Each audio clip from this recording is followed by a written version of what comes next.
پنجاب کے علاقے مظفر گڑھ میں اجتماعی قتل کا دل خراش واقعہ پیش آیا ہے، جہاں ایک سنگ دل شخص نے بیوی اور 7 بچوں کو قتل کر دیا۔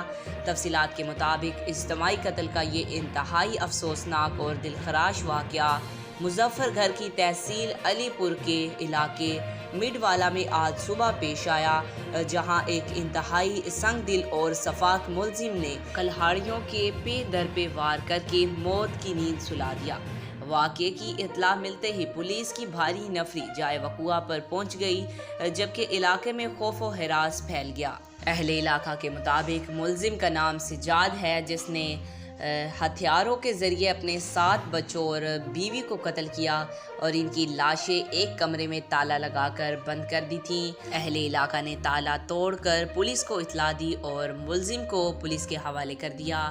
پولیس کا کہنا ہے کہ ملزم نے غربت اور تنگ دستی کی وجہ سے بیوی اور بچوں کو قتل کیا ہے۔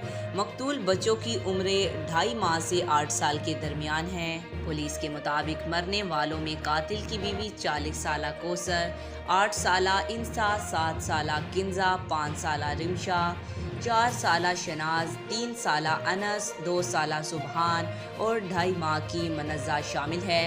در اثنا وزیر اعلیٰ پنجاب مریم نواز نے علی پور میں خاتون سمیت 7 بچوں کے قتل کے واقعے کا نوٹس لیتے ہوئے IG سے رپورٹ طلب کر لی ہے۔ مریم نواز نے خاتون اور 7 بچوں کے قتل پر گہرے دکھ کا اظہار کرتے ہوئے متعلقہ حکام کو واقعے کی مکمل تحقیقات کر کے ملزم کو کیفر کردار تک پہنچانے کا حکم دیا ہے۔ آج تک کے لیے اتنا ہی، ملتے ہیں اگلی ویڈیو میں، تب تک کے لیے اللہ حافظ۔